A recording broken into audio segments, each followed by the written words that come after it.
Afternoon, everybody. My name is Patrick Eisnagel with DOTD. I'm at the Materials Lab in Baton Rouge, and a lot of you I've met before, some of us just over the phone. What I want to do today is basically just give you a walkthrough of LaPave Online. A while back we did a walkthrough of just the mix design portion. This will basically be the whole asphalt portion, mix design, the submittals, the approvals, as well as getting into production. And what you'll see me doing a lot though is, because we have different user roles, I'm going to be swapping back and forth between different user roles. Now this session is being recorded. I did record this morning. We did one with the DOTD district labs. We'll have these posted when we can get them. And the other thing I'm planning on doing is basically kind of a shade tree meeting at each district for materials. So myself and maybe a couple others from the materials lab will be setting up for a day in each district. And when that occurs, we'll email the plants around that district. And, we'll essentially have a show and tell, hands-on, things like that set up at the district. But if we need to schedule additional training at your plant, or you need me to come to the plant, just shoot me an email. I'll work with you to get something scheduled, and we'll make it happen. But we are working on micro tutorial videos. We're working on improved user manuals. We're basically building as many supplemental training tools as we can to help facilitate the implementation of moving this into an online environment. For those of you familiar with the Excel sheet, you do have a jump on the rest to build the workflow and tried to build the screen interface and things like that, very similar to the Excel worksheet. So on that note, if you're familiar with the DOTD website, if you go inside DOTD, engineering, and to the MATLAB page, you'll see there's now a link for LaPave Online, and this will take the application. If you have a DOTD account, it's going to ask for login information. If you need a DOTD account, just send me an email with your name, email address, and company info, and we'll get you set up with an account, because you have to have an account through DOTD to access this application. Now, when you first log in, you'll go to what's known as a dashboard, and you'll notice it'll show login name and your status, and you'll see multiple options across the tab here. Now, I'm logged in as an admin, so you'll see a lot of other things if I'm on my profile. One thing to note is the screen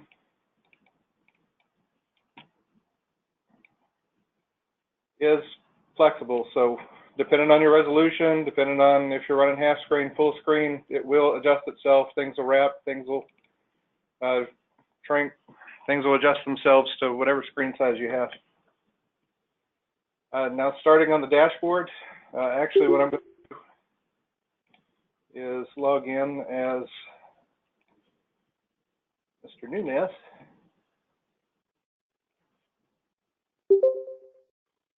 So as a typical plant user, you'll see that you don't have access to the admin, but you do see the dashboard, asphalt, and a few other options here at the top.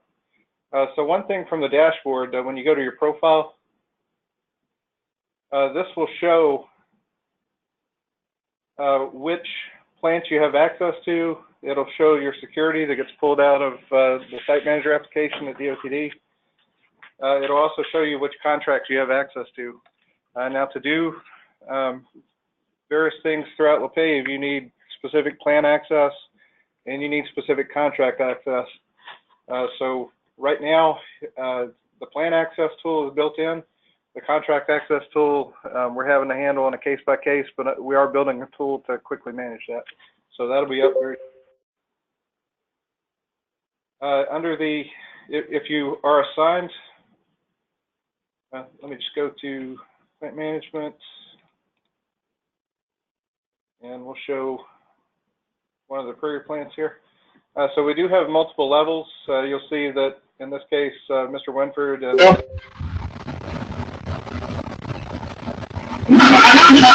Maybe I gotta put the audio on. Maybe we gotta turn our audio on. There we go. I'll just set them on mute. All right, sorry about that. You see that in this case, Mr. Winford and Mr. Nunez are set up as plant managers. If you are a plant manager, then you will have access to this plant management tab. And what this allows you to do is remove access or grant access to different users. So if you have a new user get set up, once they have their LADOTD ID, then they can be granted plant access. Or if you have someone that leaves, you can immediately come in here and remove their access to your plant. So this puts the power in the hands of the plant manager of who can access their plant, who can control various roles of their plant.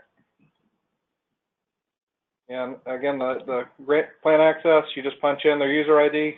So I punch in one. Can anyone hear me?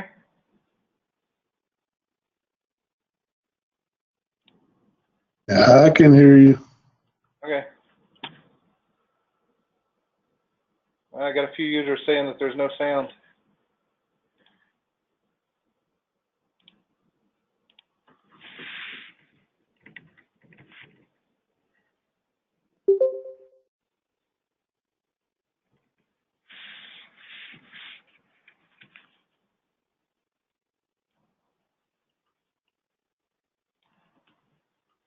All right, sorry about that. So this is where essentially you can control who can access plant info. Now, if you are a new user and instead of the manager granting access, you can actually come in and request plant access.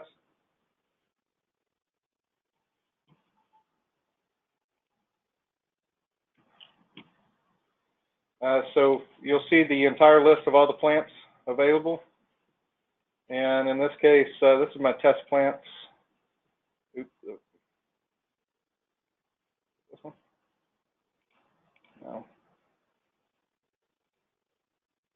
This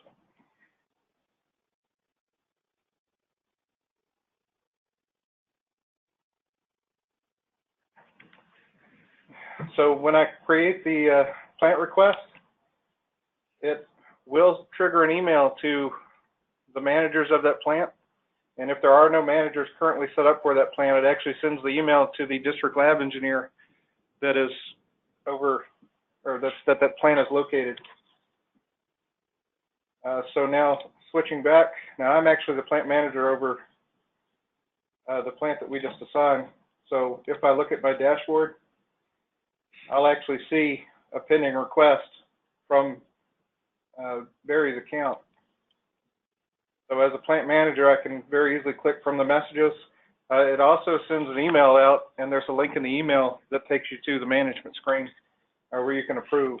So if I wanted to set Barry up as a plant designer for this plant, I just set it, approve, and now if I go back to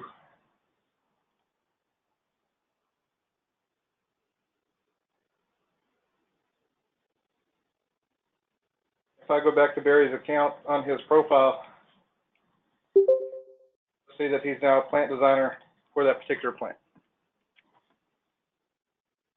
So just about any of the your mix design request, your plant request, your help tickets, all that will show in the messages. Now you'll see a lot filled in for this particular plant, and it's kind of been our test plant because I believe it's no longer active. So we've just been using it as a test plant. So one thing to make note of up at the top, and you can access this from any screen in LaPave, there's a help request option. This will generate a help request ticket that comes to the LaPave admin group. And I've got an email set up where it notifies me how many outstanding tickets I have every morning. So you should hear from me within 24 hours if you submit a ticket. All right, so moving on into the asphalt portion. Now I'm going to stay logged in as Mr. Nunez. Going to the material selection. Material selection is where plant users are going to essentially create a list of all the materials that are available at their plant. This is where we'll also handle the stockpile management, things like that. So if you look at the plant I have selected, we're showing 3 asphalt binders available, and here's the custom name, but they have the material code and producer supplier code that are pulled off the AML. Why do I not see the add button?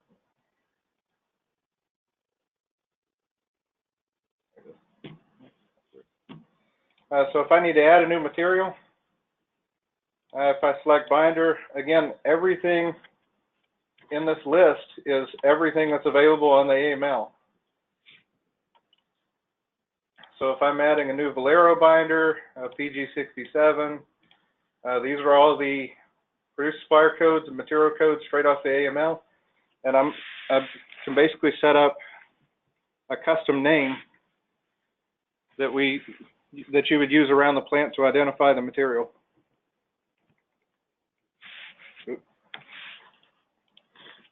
And you see when I submit that, it pops up in the list. Any of my aggregates, there's actually a second page that pops up. And in this page is where I can enter my consensus properties and my gradation for the stockpile. The values out here in the green are actually the values that are listed currently on the AML. We're primarily using this when we get the concrete groups, but we went ahead and listed it for the asphalt groups. I know you guys tend to sieve your aggregates into different sizes. When you do that, you'll get variations in your gravity and absorptions. There's also an option here for the DOTD to input their verification samples, and they have an option to check complete. And if they have it listed as complete, then it will be visible for you to see the DOTD verification option alongside your plant inputs. All right, so basically this screen, you're going to expect to see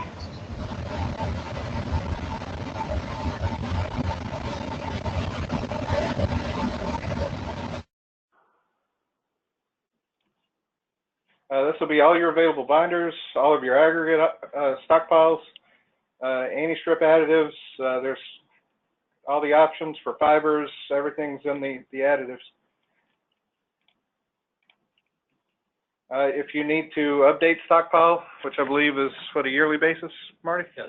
Okay. You just come in and punch in your new information right on top of the old. I'm going to put a last update on here. But it does track your previous values. So every time you update, it archives the previous record and creates a new record. So we can always show a history of your stockpile information. All right, so once you've entered all of your materials on the material selection, then you would go to the Mix Design Manager. And on the Mix Design Manager, again, you're able to select the plant for which you have access to. And down below, you'll see any existing mix designs, as well as an option to add a new mix design. Just going to put in a new one real quick.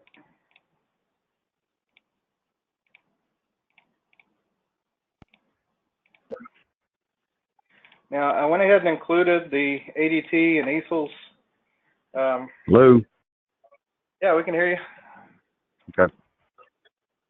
The ADT, we do have in the new specs, there's certain conditions where a mix design can be done on, or the pay is handled on an average basis instead of PWL. So I went ahead and just listed the ADT that gets submitted with a mix design. So just put in a typical value. If you're expecting a high ADT or low ADT, just put in a typical value there. So when I save that, if I go back to the Mix Design Manager, you will see the new entry, and you'll see that it does not have a mix ID assigned. The mix ID is after the mix design is approved. It gets assigned a DOTD sequence number, and this sequence number is the last 5 digits of the plant, and then a numeric counter. But anytime a mix design gets referenced, you'll see it referenced with both the custom name that you entered for the plant as well as the mix ID if it's been approved. So going back into this mix design, you'll see the header information that we just selected. Remarks for a mix design are global across the mix design. So if I put in a remark on the header, when I click through other pages, you'll still see that same remark show up in all pages. So the remarks are just going to be kind of a time-stamped remark log. And you'll notice that when I enter a remark, it puts the user ID, the username, and a date and time stamp down to the second. When we do specific events, such as requesting mix design approval, actually performing the approval, when we get into the production stuff, any of the specific events will actually get logged in the remarks with the event, the user ID, and a timestamp. So you can always go back to the remarks to see kind of a history of what's going on. So walking through the mix design portion, again, this follows really the flow of the Excel sheet. Under the aggregate tab, we select aggregates from the list of material selection, which are basically the materials that we've said are available at the plant. So for this case, I'm just going to punch in some values. Now you'll notice that it automatically pulls the stockpile information in. If I need to make minor tweaks to it before I submit the mix design, these fields are still open for you to make tweaks.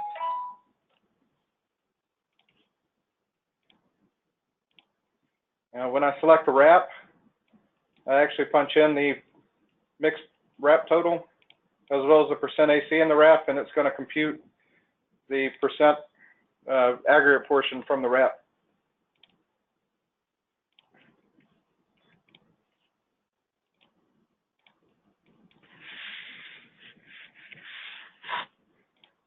So putting in a fine material.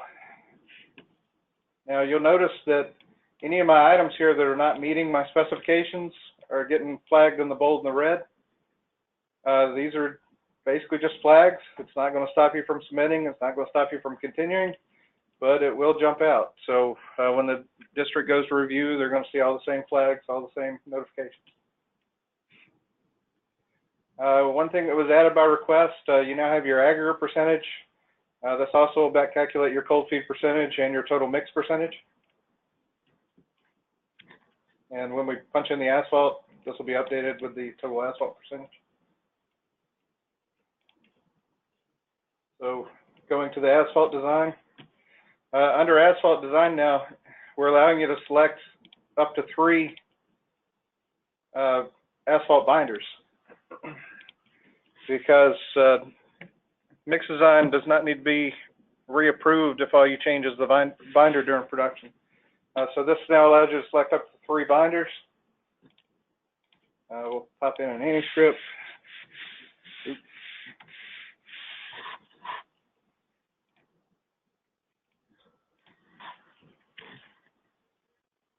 And there is a note at the top that the first binder selected is the one that's being used in the design. Let's punch in some typical values. So here we are on the GMM design. Now, one thing to note is that we tried to apply typical values. So if I enter a value that does not meet the specific requirements, you will see a notification. These notifications are structured such that the range is from 0 to 10,000, and it's only expecting 1 decimal point. So if I put too many decimal points, it's not going to accept it. If I just do 22, it will. And if I punch in a mischaracter, we're basically just trying to capture the specific inputs and the format we're expecting, as well as within typical ranges. So if we need to expand these ranges, just let me know. And one thing, this is being open for user testing. So if you find any issues, you find any concerns, you find anything that needs to be expanded or any options that need to be added, screen capture and email it to me.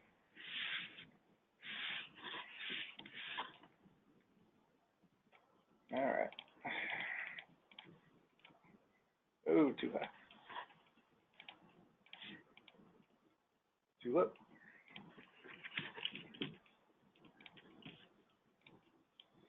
So once I put in my GMM, then we'll go into the design points. And again, all you guys should know this. It's the same process you've probably been doing for years. Let me update this GMM.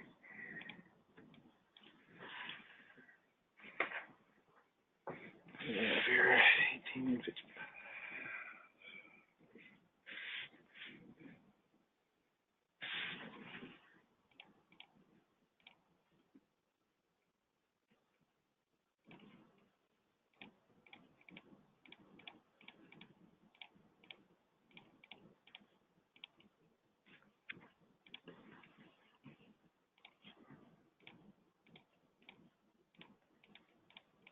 Now, I'm only putting in just the single one for now. Wrong way on. Punching in all three, it will compute the individuals down below, and then you'll see the average to the right. Just for time's sake, I'm just putting in the single one.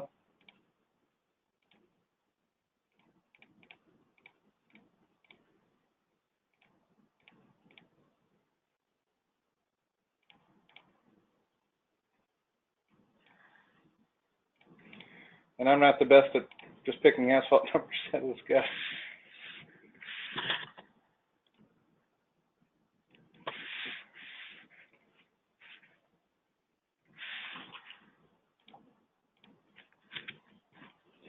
All right, so once I have my 3 design points in, you'll actually see the optimum AC is shown automatically. When I go to do my verification GMM, that optimum AC will be pulled in, but if you need to update it for design purposes, you can update it.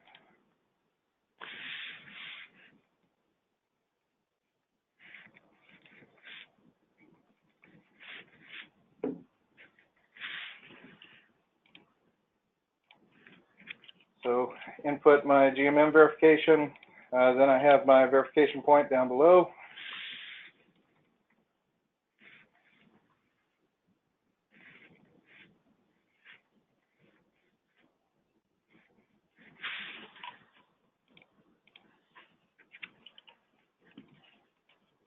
And I just added these yesterday, and they were giving me a little problem this morning, but let's see. Yeah, still giving a problem. I actually went in and added the design charts. The gradation one's working, the asphalt one's giving me a little fit. I should have it fixed by tomorrow. But anywhere where you normally saw charts, we're going in and adding charts. So back on the asphalt design, I have a place for my InDesign bricks. I also have a place for InMax bricks if you need to input InMax bricks. SCB down below. So once you have your asphalt design in and your asphalt verification in, going back to aggregate, then we add our aggregate verification.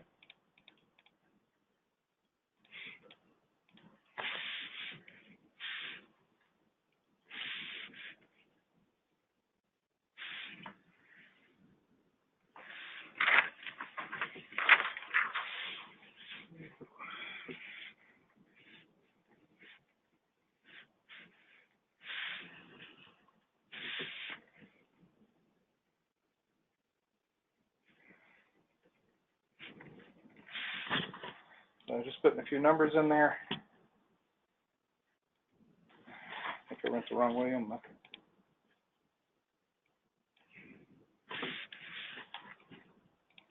There we go. So if I need to add multiples, I just keep adding verifications. I believe you need 2, and then if the correction factor has a difference, you need 2 more. But you see that this shows the correction factor computations. Again, anything that's not meeting specification gets flagged on the bottom of this. For moisture susceptibility, under that tab, You have the LWT input. Again, this matches the Excel spreadsheet, so I won't worry about inputting that just yet. There are still a few mix options that require TSR, so we do have the TSR inputs. And once your mix design is complete, under the mix design review, this pulls all the values from the previous pages into one page. So you can do a review. This is what the districts will probably be using for running their check. Down at the bottom, there is a JMF check. This dumps in PDF format that we tried to match to the Excel JMF check tab. For those of you familiar with that, any flags that were noted that will show the check option. There's another report down here for the JMF submittals, and this matches the DOTD JMF submittal page. So if anyone needs it in a PDF format, you can always generate it real quick, either save it or print it, and use it that way. Now, once your mix design is completed, going back to the header tab, you see I have an option to request district approval.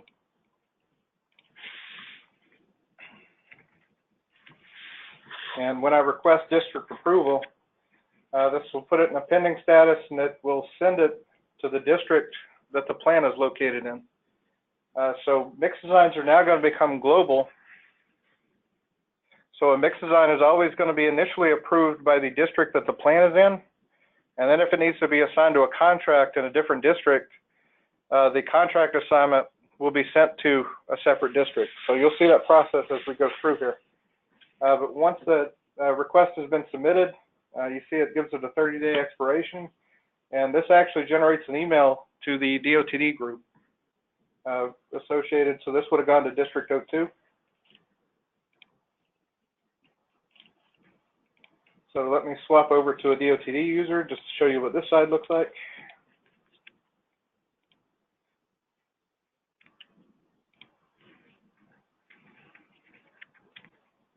So you see on Luana's profile, she has the mix design request in a pending state. Clicking on this, it takes me to the mix design.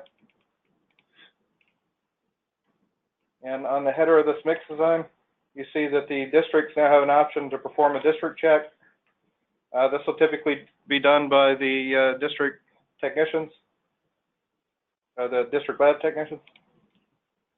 So once they run a check, it then sends a notification to the district lab engineer for the approval. And once the mix design is in the approved status, you will notice that each one of those events had a remark added. So the request was done under Barry's account. The check and the approval were done under Luann's account. And once it's been approved, if I go back to my mix design manager, you see that it was now assigned to mix ID, indicating it's an approved mix design for Louisiana, and it gets assigned the next sequence account. So going back into this mix design, the other thing that occurs is it assigns what we call the V0 validation, or the initial validation. And this is actually the design targets based on, this is actually the validation based on design targets. So this is in the, what's it called, the proposed mix design state, if you have the V0. So once I have an active mix design, I can then go into the production tab. Let me swap back over to my other user.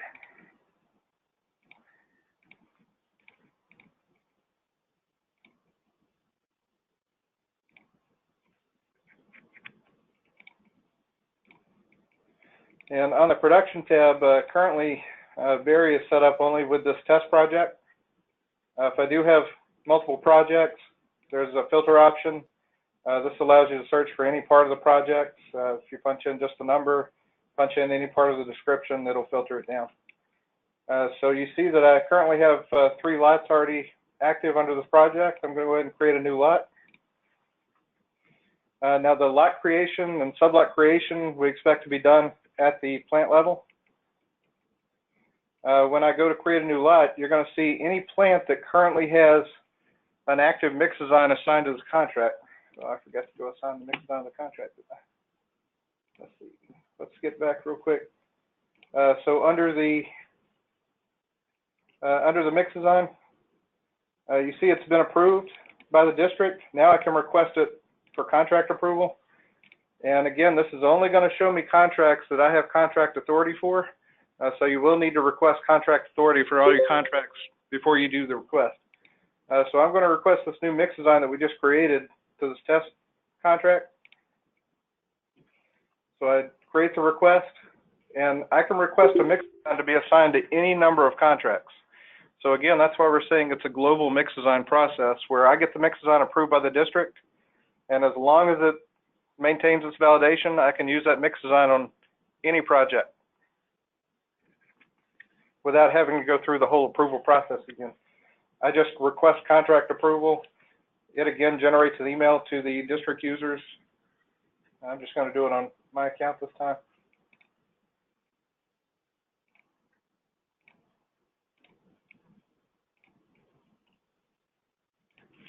Where all they do is just double check it and approve it for use for that contract. And now that mix is able to be used on that contract.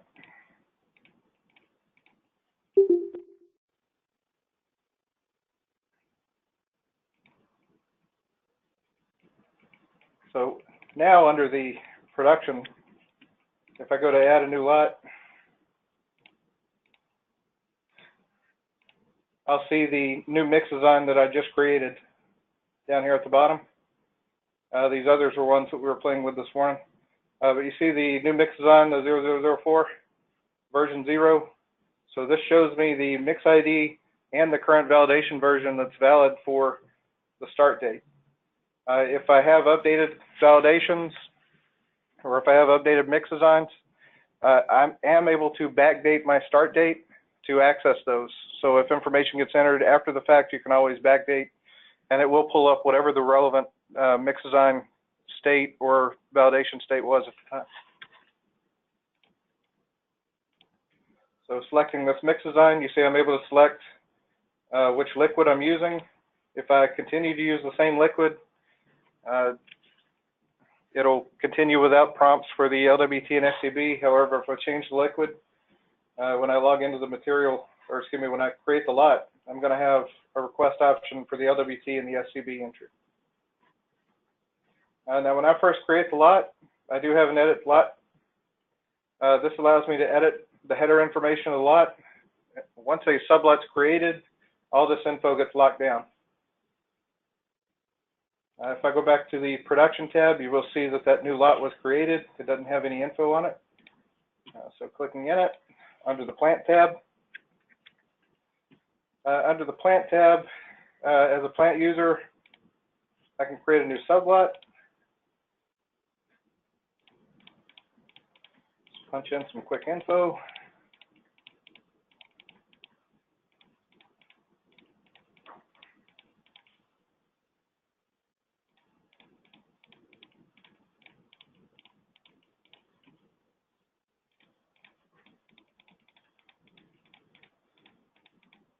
Excuse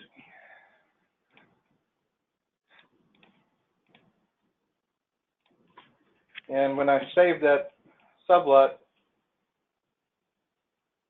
you can now see the sublot number 1 entry, and it's got all of my computed values for the sublot. Now, one option that was added, I was told that if a sublot has at least 100 tons run per day, that you're required to take a plant sample. If that's the case, that's what this partial sublot is. Hitting the partial sublot, it'll actually create a separate sample under the same sublot. So if I just save this one with no info in it, you see that I now have sequence 1 and 1.1. So that allows me to input secondary samples under the same sublot.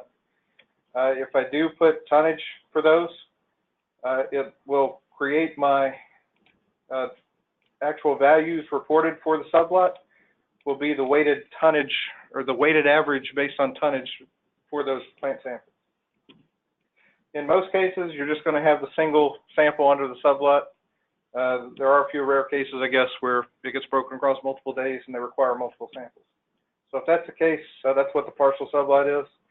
Again, we'll have detailed videos and detailed walkthroughs in the user manual on what all this is for and how to use it and how it works and the computations and everything like that. So when I create a sublot, a corresponding roadway sublot gets generated. And since I've logged in as a plant user, I only have access to the quality control input.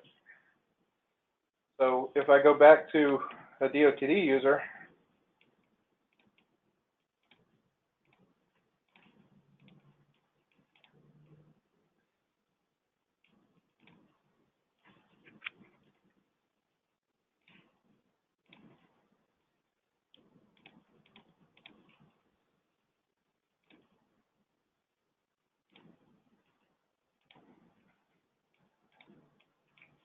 so as a DOTD user, I'm not able to add sublots.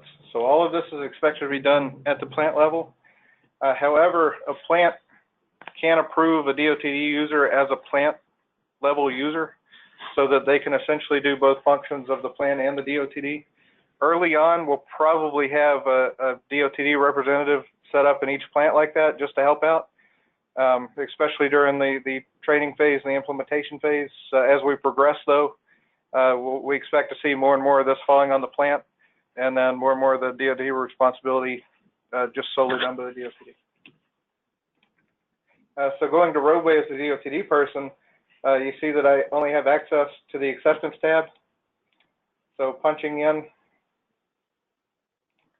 a few cores here.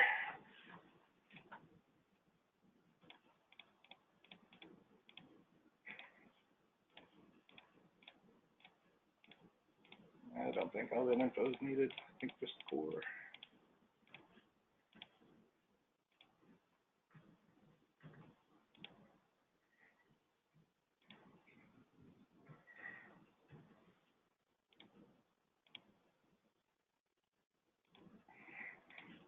Oops, I forgot to check complete. Up at the top, you'll see the complete option. Once they save it as complete, you'll see that my QA option shows complete. So swapping back to my plant person.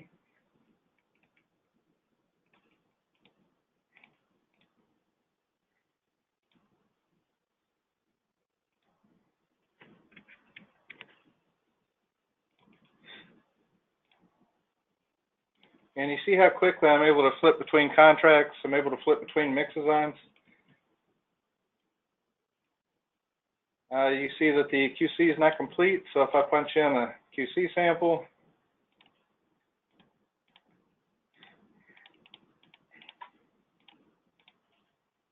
check complete.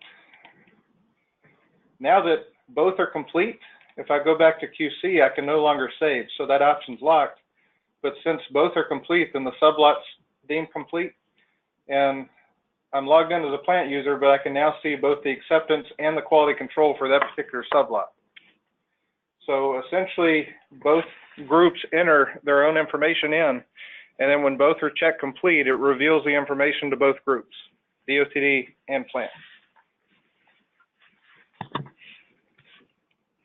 Now for the remainder of this, instead of flipping back and forth between different groups, I'm just going to do it on the admin profile, but I'll talk through as we go. So back in production,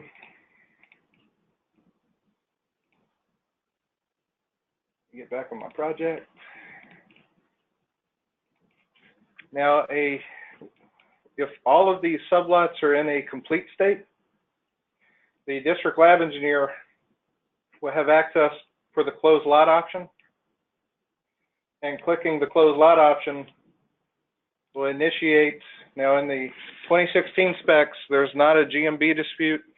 In the 2018 specs, the new one that just got approved, I'm not sure if it's been officially released yet. It has been? Jobs are let. Okay, jobs are supposedly starting to be let with the 2018 spec. When the lot is closed, it fires off an email to both DOTD and plant personnel, letting you know it's been closed. And it also starts, you see I have a counter for the GMB dispute. So if I come in as a plant user, I have access to this dispute lot. Now this is only available for the plant manager and plant designer status. So if you have a plant tech status, plant techs are really set up for only inputting data.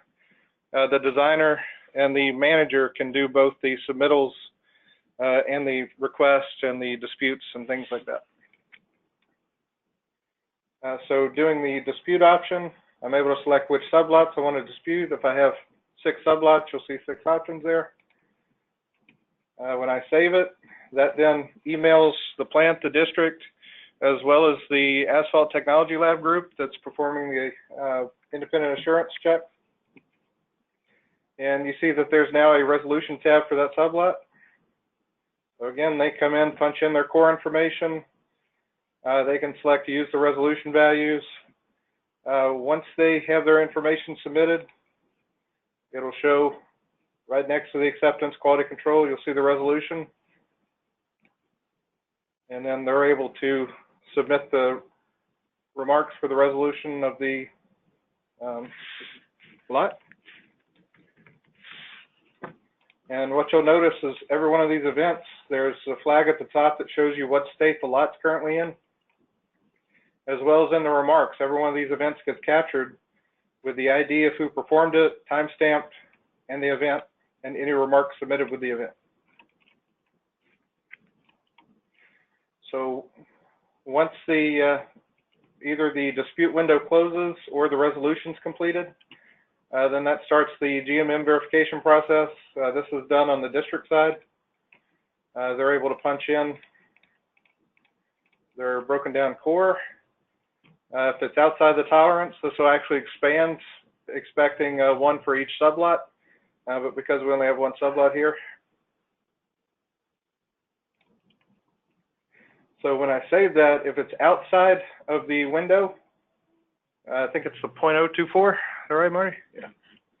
Then it will actually use the average GMM verification will be replaced in the GMM column for computing the roadway cores, and you actually see that all the densities are recomputed and the pays are recomputed. So once that's complete, the district lab engineer has option to complete the lot, and it's basically the same process as before. When they complete the lot, it sends out notification to the plant and the district personnel. It starts the GMM dispute window, and as a plant personnel, you have the option to come in and check the, I misspelled dispute there, we'll fix that. You have the option to come in and hit the GMM dispute, punch in your remarks, and then that notifies the Asphalt Technology Lab, and they now have the option to perform the GMM resolution. And when they punch that in, they have the resolve, and they can check if the DOTD values or use the resolution values. And once they resolve it, that officially completes the lot. We are working on setting up for a project, a summary of all lots. However, the majority of that does get pulled into the production window. IRI we're still working on. The only other thing under production is we did add an option for the non-destructive entries.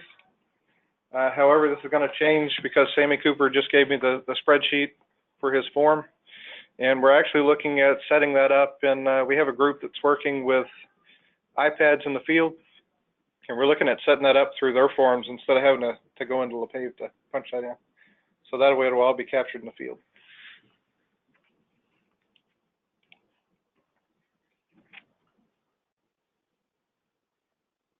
So the only other thing to make note of under the plant,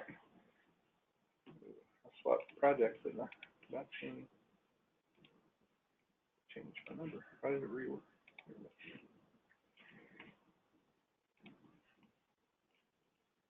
As a DOTD person, they have access to check validation.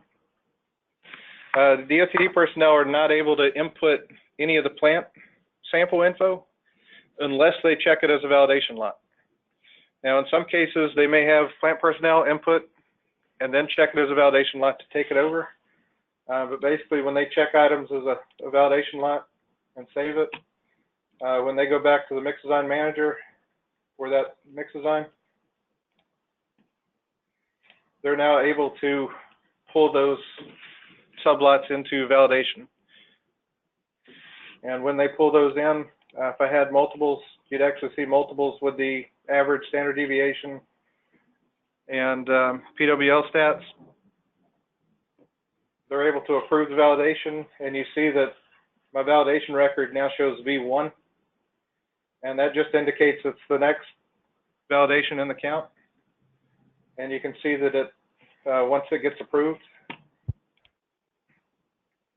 it actually expires the previous validation with the current date, and it sets the new one with the 2-year time span. So that's kind of the entire asphalt process in a nutshell. With that, any questions, concerns? I have one. Go ahead. Back when you said, Sammy, and you were looking at a new setup for field capturing of what I'm assuming is the field densities, is this for when we go to non-destructive, or is this now under the current condition where we got cores? I mean, I don't see how it seems like the results still have to come through LaPave for us to all have it. Maybe I'm just a little confused. It's for the non-destructive. Okay, it's for the non-destructive. Yes. Now we'll probably look at ways for them to capture like the stationing and any core identifiers and any of that they can punch in the field if we can capture it, or anything that's input in the field basically on the roadway form. We'll look at capturing there. It'll be entered by the DOT inspectors with their PDFs. Yes. With their handhelds, I mean. Yes. You'll have DOTD. Okay, awesome. With all right, that answers my question. Thank you very much. I appreciate it. Sounds good. Sure. Back on the roadway tab, all the way at the bottom, there's actually a roadway report. And right now you'll see it just has the core info, but there's inputs for all the stationing and everything else that's normally on the roadway report. So we'll be looking at combining the information from the iPad form as well as LaPave into one roadway report.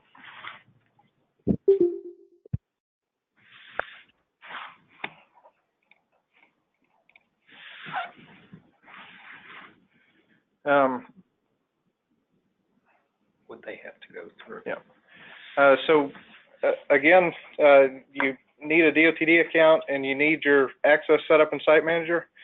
So if you have any additional plant personnel or anyone on the phone needs an account, please email me with the name, email address, and company, and we'll get an account set up. Sometimes it may take a few days, as well as contract authority. Just email me a list of any active contracts you have going on that you need to submit mix designs for, and we can go ahead and get you set up with those. Like I said, right now this is in user testing, and we're kind of slowly stepping into this. So right now it's really just getting users access, getting users into it, getting users to begin playing with it. As a plant user, really the first thing you want to do is go inventory everything that you would have as a mix design component and start putting it in the material selection tab. The next step would basically be to create a mix design and contact the district and just let them know, hey, I'm going to try to submit a mix design through LaPave because this is new for them as well. We went through the steps with them this morning, so they're all expecting. And basically just do the back and forth, make sure all the email communication's there, it's going to the right people. And as users get comfortable submitting through the online portion, as well as when districts are comfortable approving through the online portion, if both sides are comfortable with it, start using it mainstream. If you're still a little hesitant on it, we'll step into it. Again, like I said, we're building micro tutorial user videos. We're building more detailed user manuals with lots of screenshots and walkthroughs, as well as I'm going to be traveling around the state. Like I said, if I need to schedule to come by your plant, let me know. we'll set up a day. I'll come out and walk users through and get in touch with the district involved, and we'll basically do a back and forth with the district. If I need to hold a web meeting with other personnel from your plant, just let me know. We can schedule web meetings. Usually just between the hours of about 7 and 6 p.m. The night guys, we may have to do with videos. I may make a few exceptions if we can get a lot of them together at one time, things like that. But again, I'm looking for any feedback, anything you see that I can help make better, anything you see that needs to be added. Again, you find any problems, any issues, just take a screen capture of it and send it to me. If you need my info,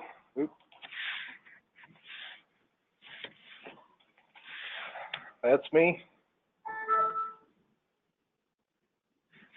And what we want to do is, like I said, try and get out of the pen and paper world and get all this submitting through one application, get it in one place, as well as enhance communication between both the district and the plant. When the plant's ready to submit, the district gets notified immediately. When something happens at the district level, the plant gets notified immediately. So this will end a lot of the lag communication between the two. This puts all the results in one place, so it eliminates the need to email the Excel files around, because every time you email the Excel file, now there's another version of it out there, and then we have to know which one's the most recent, which one has the correct data, which one. So we're trying to eliminate a lot of the headache and hassle that we've all been fighting through over the last few years. So like I said, as we step through this, I'm looking for any and all input, feedback, criticism. Give it to me. I welcome it all. I mean, we're trying to make this as close to perfection for everybody as we can, and accommodate everyone's needs and set everything up so we have a nice fluid system that works statewide.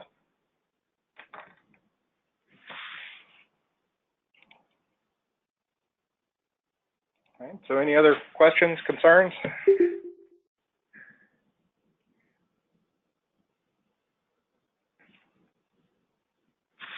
see, do I have anything in the, I don't see any in the chat.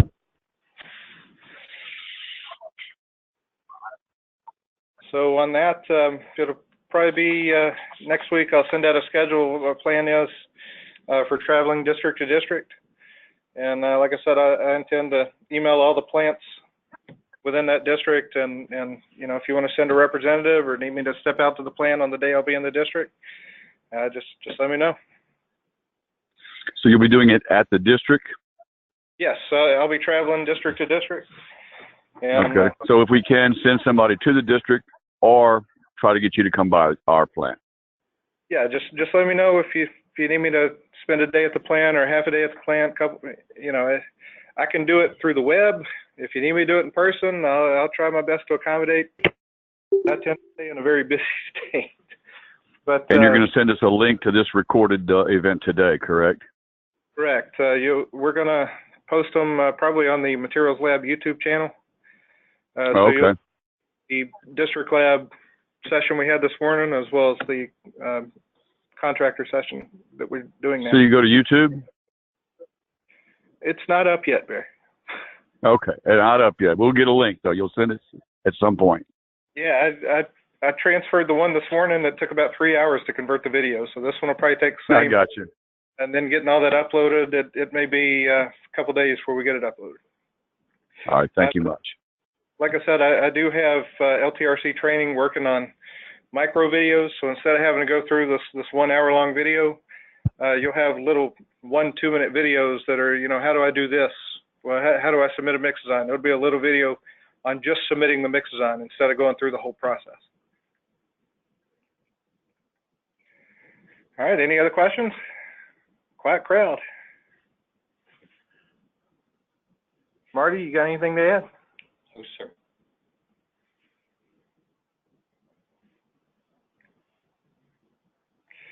All right, if you think of anything after the fact, again, here's my phone number. And everyone should have my email address. Just reach out to me and let me know. and I appreciate your time.